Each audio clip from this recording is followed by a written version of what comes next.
Right, so I wanted to share a few details on the construction with you that are a little bit more in depth, really, because there's been quite a bit of discussion on the comments about some of this stuff. And the first thing is this sealant. This sealant is just something I bought in the local hardware store. I mean, it is a big box store, but it is the local hardware store.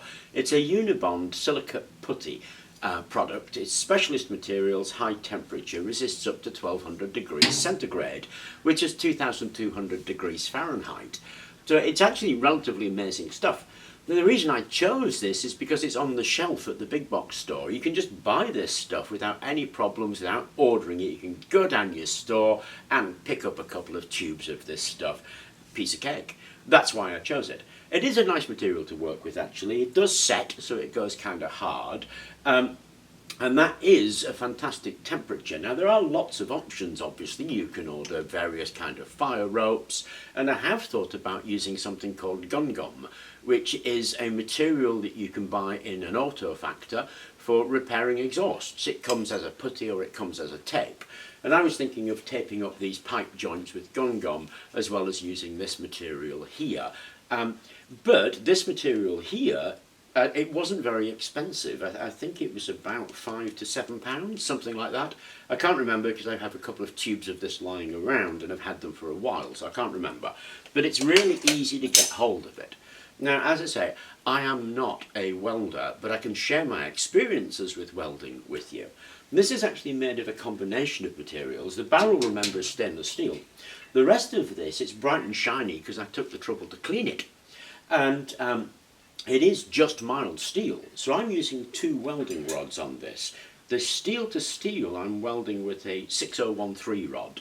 That's apparently a pretty much general purpose rod, and it does quite a good job with just laying it out rather than that rocking push-pull technique that they recommend. And I found that to be true as well. It's dead easy to get a nice spot weld out of it. It's dead easy to do a whole joint weld out of it. So I found that a really easy rod to use. Now, when you're using your rod, obviously you burn them down to about this level, and they're pretty much unusable because you can't get the welder into some of these more inaccessible places. So you end up with a whole load of little bits like this. These little bits I actually just crack the flux off and use them as filler pieces. So a lot of this is quite thin. So this is quite thin, for instance. This is quite thin, and I did burn a couple of holes in it. But when I burn a couple of holes in it, what I do is put a bit of that as filler rod in, re-weld it, put that in, and then grind that weld down until it's pretty. I use these end pieces as filler rods. So I save the end pieces, which means I get the whole thing done, really. That's kind of cool. Now, some of this is stainless steel to steel, like the plates here. These filler plates that we put in to cover those holes. And for that, I use this rod, which is a 309L. And again, it's a rod that's recommended for welding mild steel to stainless steel and stainless steel to stainless steel. I haven't found much difference, actually, in between the two of them. I have found that the stainless steel is an absolute nightmare to grind down afterwards. It's very tough, so it takes a bit more grinding. But all of these joints have been ground after they've been welded. So I weld them and then I grind them. Because to my mind, the look of something is as important, really, as the construction of it. It has to look nice, to my mind. Now, I like a specific kind of design. I like this chunky build stuff. I'm a fan of steampunk. I love Wallace and Gromit, all that kind of stuff. So I tend to build in that way because it looks good to my eye. We are, of course, making this purely from scrap, apart from this section here, which I bought. The rest of it is just scrap.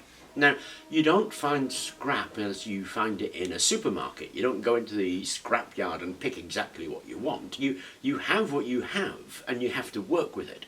But when I've seen other people's bits and pieces that have been welded together, they honestly, I don't want to be rude here, but they look like scrap welded together.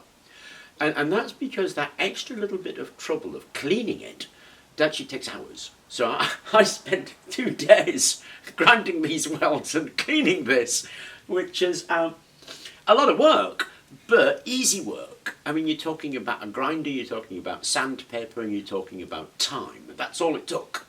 And if you take that time, I think you tend to end up with something that looks more cohesive and better made than putting bits of scrap together. So there's a couple of things really on that.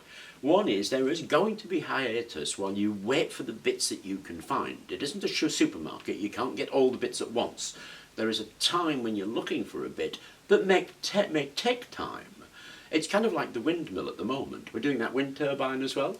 The wind turbine hasn't had a video for a couple of days because I've been collecting parts. It's really simple. So, collect a few parts, do a bit of work, collect a few parts, do a bit of work. It doesn't happen overnight. It takes a little bit of time to do that in reality, because in reality there is a hiatus.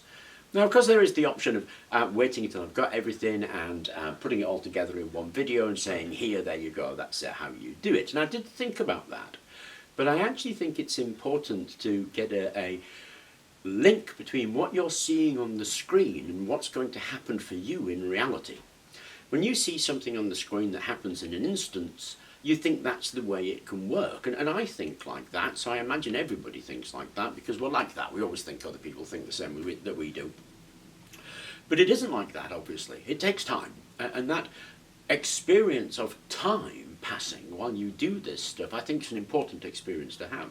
I think it's also important that this welding project, as I say, if I did all this in one go, then it would look like I could weld. And of course I can't. I'm learning to weld, and having that process of time where you see the learning process going on also means that you get an appreciation, so that when you do it and you hit these things, you hit things waiting for parts, you hit things where you muck up on the weld and you have to grind it down, then the reality of what you're doing and the video of what you've seen being done match. And that's important, because it leads to a sense of failure if you don't appreciate that. You see something that's done and it looks really easy, bang, bang, bang, it's done.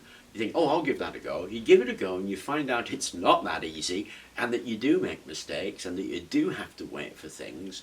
It's dispiriting.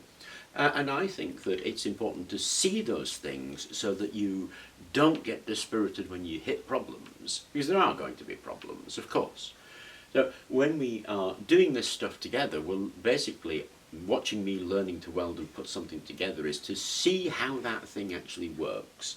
So I thought I would share that with you, some of the technical details and also some of the sort of reality check, if you like, details about this. And I hope the video is of interest, and thank you very much for watching.